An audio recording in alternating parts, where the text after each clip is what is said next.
Hello gentlemen, and welcome back to another Order of Fire monthly challenge. This challenge is for January 2024. The workout we're working towards is called 300. It's called 300 because it has 300 repetitions, it has 3 different exercises, and all those exercises were picked by me because I think they give you a full body workout and they are at the same time functional, which means they are applicable to real life situations. The 3 movements we are going to do are lunges or variations thereof, push-ups or variations thereof, and the sit-through. Now, those of you that do mixed martial arts or some kind of ground-based combat system will have seen the sit-through. I will nevertheless explain all exercises, tell you what to watch out for, and give you alternatives to either make it more difficult or to scale the workout down depending on your personal fitness level. In the end, I will explain to you how we're going through week by week, because obviously there are going to be some changes and we're working towards, in the end, complete the 300 workout in one go without rest periods. As I said, the first movement is a lunge movement, so this will work your legs. And it will be different from a squat movement because it's unilateral and requires a lot more stabilization and mimics real life movement much better than the regular squat. Now, you could either do regular lunges, and I'm sure every one of you knows how to do lunges, or you could pick an alternative. Now, my favorite alternative is what I call the lunge matrix. In the lunge matrix, we still do lunges, but we alternate the direction that we go through. And we take the 8-pointed star, so we're going straight on, straight back, left, right, and all the diagonals. And we do so in a clockwise motion. The direction that you go really doesn't matter. I just think it's easiest to remember what you have already done and what not, and you don't get confused when you're getting tired.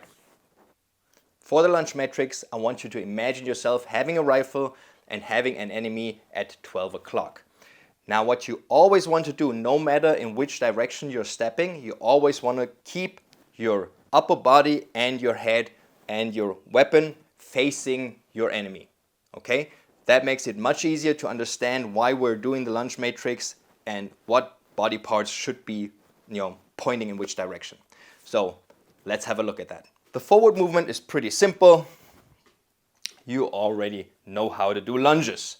Now, the next one is 45 degrees to your right.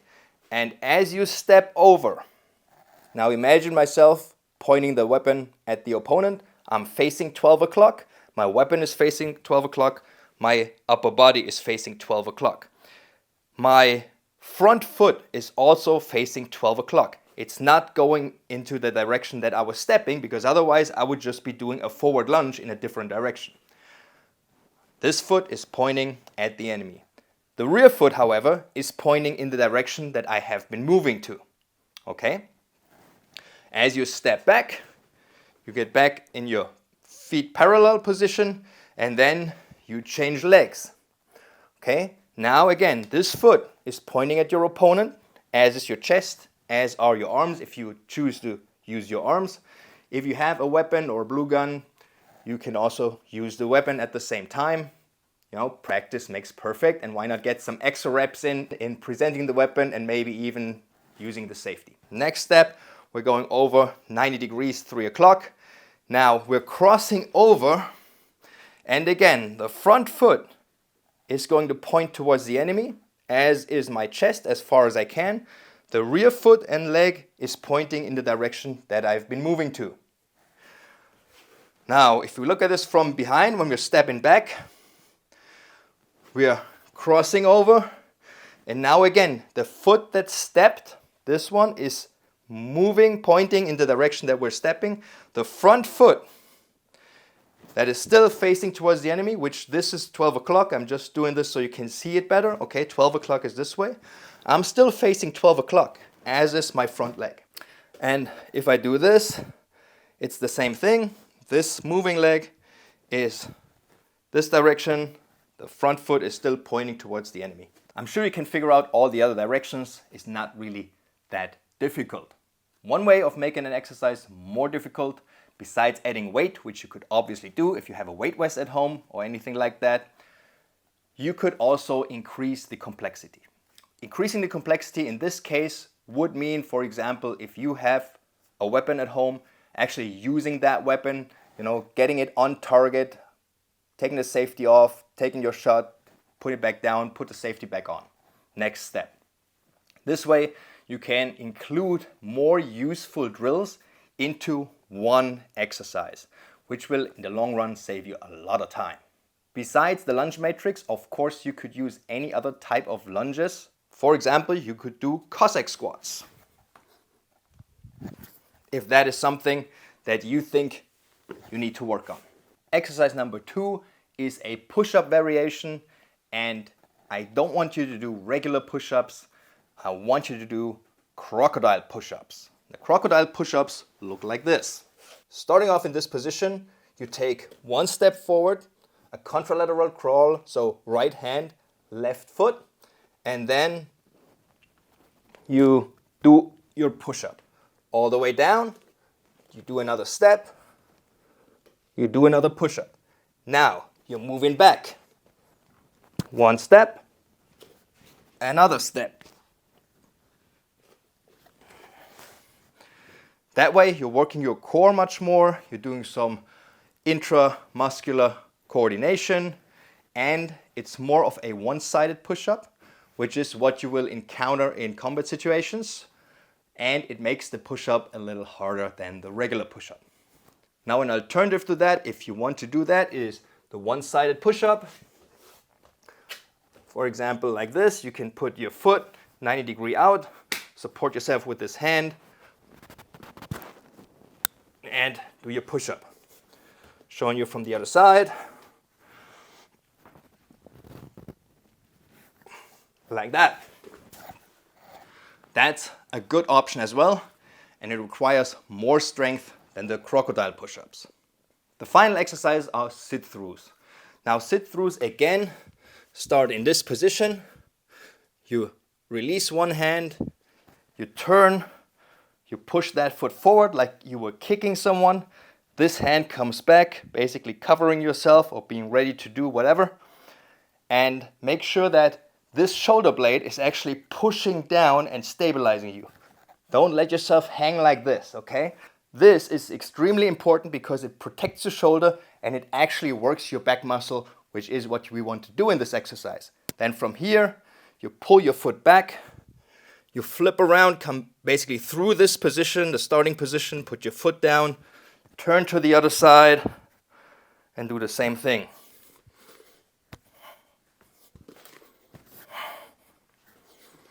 I picked the sit-through because it works the back muscle, stabilizing your shoulder, and it's also a highly complex movement that requires balance and a lot of coordination to make it work seamlessly. The most important questions now is probably, how do I count those repetitions in order to get to my 300? We count every single repetition.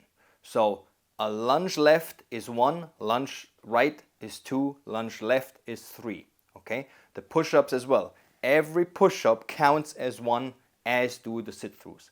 Now, if you want to increase the difficulty because this is too easy for you, you can of course only count every pair. So you're doing 300 pairs, 100 push-ups, 100 lunges, 100 sit-throughs. Or you can do 4 counts, so you're going 1, 2, 3, 1, 1, 2, 3, 2. Of course, that changes the kind of training you're doing, because the longer the training gets, the more it goes into muscular endurance and cardiovascular training, versus if you're picking exercises that are fairly hard for you, that will be more on the strength side.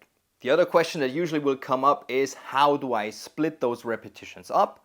You can split them up any way you want. I would suggest splitting the repetitions evenly. So what I usually do is I do 10 push-ups, 10 lunges, 10 sit-throughs, so 5 on each side, or you can do 20, 20, 20, whatever you think is the best for you. And that's also why you have a work-up period, before you're actually doing the challenge so that you can try out different things. And then when you're getting to the full 300 reps, you know how to split up your repetitions, where to take short breaks, and so on.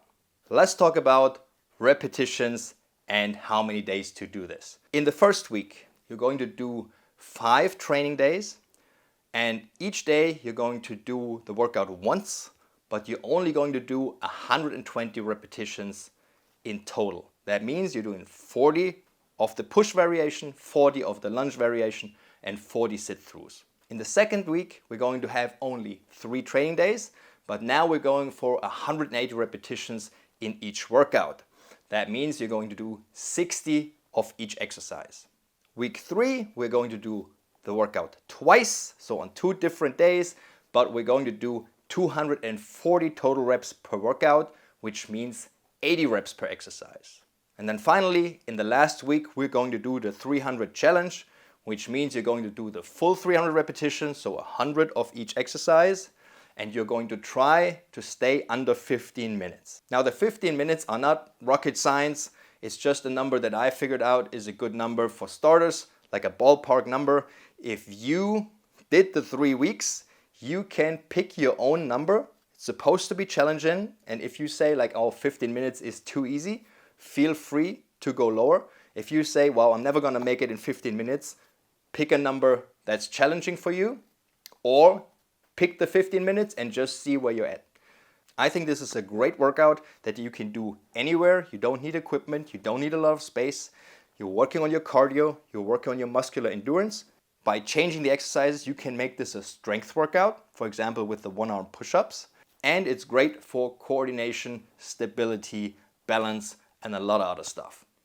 If you like the video, give us a thumbs up, subscribe to the channel.